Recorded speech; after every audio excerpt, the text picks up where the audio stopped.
Hello દર્શક મિત્રો, આજે અમે નવસારી તાલુકાના બુટલાવ ગામના પ્રગતિશીલ આગેવાન ખેડૂત કે જેમણે નેટસપ કંપનીની બાયોફિટ બ્રાન્ડનો ઉપયોગ કરીને ઓર્ગેનિક ફાર્મિંગ કરી રહ્યા છે અને નેટસપ કંપનીનો પ્રોડક્ટનો ઉપયોગ કરીને તેઓ સફળ ખેતી કરી રહ્યા છે. તો તે અંગેની વિગતવાર માહિતી આપણે એમના જ મુખેથી સાંભળીશું. બરાબર સાહેબ, આપનો ટૂંકમાં પરિચય આપશો? મારું નામ રાકેશ કુમાર લલ્લુભાઈ પટેલ, બુટલાવ, તાલુકો જિલ્લો નવસારી. તમને આ જૈવિક પ્રોડક્ટની માહિતી કોના તરફથી મળી હતી? આ ડાંભર રાકેશભાઈ ખરા ને, એ મારા મિત્ર છે. પશુપાલન અમે હાથે કરતા હતા. તેમણે મને આ બાયોફિટની પ્રોડક્ટ બતાવી અને મેં ત્યાંથી યુઝ કરું છું એને. ને આ બાયોફિટ બ્રાન્ડની પ્રોડક્ટ છેલ્લા કેટલા સમયથી તમે કરી રહ્યા છો? એમ તો કોરોના કાળ પહેલાં મેં આનો ઉપયોગ કરેલો, પણ પછી ધીરે ધીરે જીવામૃત ને ગૌકૃપામૃતમને એનો ઉપયોગ કરતો થયો. પછી પાછું આ વખતે લામ શેરડીમાં મેં પાછો આ NPKનો ઉપયોગ ચાલુ કર્યો છે.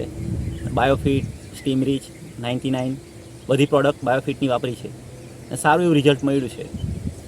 આ શેરડીની જાતમાં કઈ જાતની વાવેતર કરી છે તમે? આ 8005 છે. સાહેબ, આ શેરડીનો વાવેતર તમે ક્યારે કરેલો અને હવે કેટલો સમય થઈ ગયો? આ છે ને લામ પાક છે. 22 ફેબ્રુઆરી આનું કટિંગ આવેલું અને ત્યાર પછી આ લામ છે. એટલે 3 માસના થવાના. આજે 28 મે થઈને, એટલે 3 માસની શેરડી થઈ આ લામ.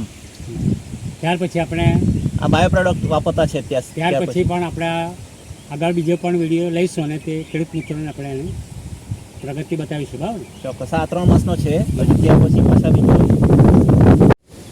રાકેશભાઈ, તમને આની ક્વોલિટી કે ગુણવત્તામાં શું ફેરફાર? અત્યારે 40 ડિગ્રી તાપમાનની રહેતું છે, છતાં પણ આની ગ્રીનરી જળવાઈ રહી છે.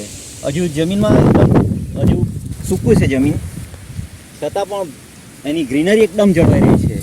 ગરમીમાં પણ 40 ડિગ્રીમાં પણ આજે જળવાઈ રહ્યું છે ગ્રીનરી.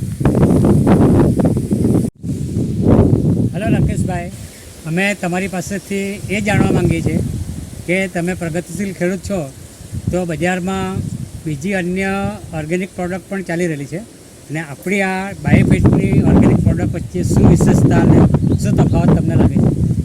તફાવતમાં તો એવું કે ગાય આધારિત ખેતી બધા કરતા છે.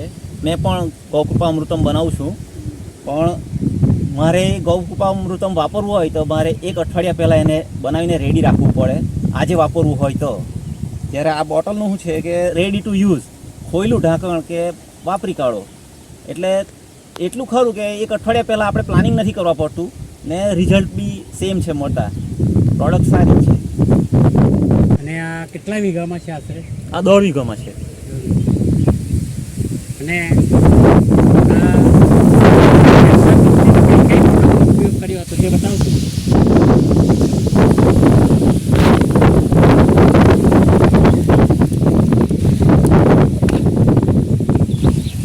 આ NPK છે, બેક્ટેરિયા છે, બાયો પ્રોડક્ટ છે. આ બધી એને મેં ડ્રેન્ચિંગ કર્યું છે બાયો 99 સર અને સ્ટીમરીચ સર.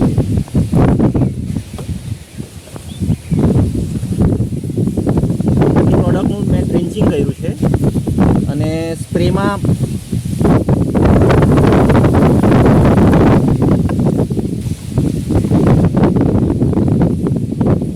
પહેલો સ્પ્રે સ્ટીમને બાયોનો કર્યો અને બીજી વાર રેપઅપ બાયો અને સ્ટીમ 3નો કર્યો. 2 સ્પ્રે થઈ ગયા છે અને હજુ 2 સ્પ્રે થવા જોઈએ એવું મને લાગતું છે કે વરસાદ સુધીમાં 2 સ્પ્રે થઈ જશે. હજુ રાસાયણિક ખાતરનો ખર્ચે પહેલાં વીઘે કેટલા આવતો હતો અને નેટસપ કંપનીને કેટલો ખર્ચો આવશે? રાસાયણિક ખાતરનો તો ખર્ચો તો વધારે જ છે ને જમીન બગડતી છે. આ વખતે વિચાર્યું કે ચાલો બાયો પ્રોડક્ટ વાપરીએ અને સારું એવું રિઝલ્ટ મળ્યું છે. જમીન બી સુધરી છે. દર વર્ષે આમ સામાન્ય રીતે કેટલા ટન તમારી શેરડી પાકતી હતી? 25-27 ટન, વધારે નથી પાકતી. આ જમીન છે ને થોડી ક્ષારવાળી છે, 25-27 ટન વીઘે ઉતરતી છે. હવે આ પ્રોડક્ટનો ઉપયોગ કરવાથી ફક્ત મળશે ને પડવા જોઈએ તો લાગતું છે કે પડવું જોઈએ.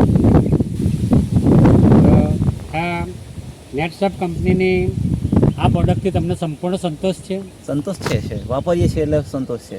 તો આ વિડીયો તમારા જેવા અન્ય ખેડૂતો પણ આ વિડીયો તમારે જોશે તો તેમને તમે શું સંદેશ આપશો? આ પ્રોડક્ટ વાપરવી જોઈએ કે નહીં વાપરવી જોઈએ? મારે તો એવું જ કહેવું છે કે દરેકે આ પ્રોડક્ટ વાપરવી જોઈએ. થોડામાં શરૂઆત કરો, 1 વીઘાથી શરૂઆત કરો, પણ કરો એમ વાપરો તો સારું રિઝલ્ટ મળવાનું જ છે. પરિણામ તો સારા જ છે આના. તો આ વાર્તાલાપ માટે તમે જે કિંમતી સમય ફાળ્યો અને અમને જે સહકાર આપ્યો તે બદલ તમારો આભાર. ધન્યવાદ.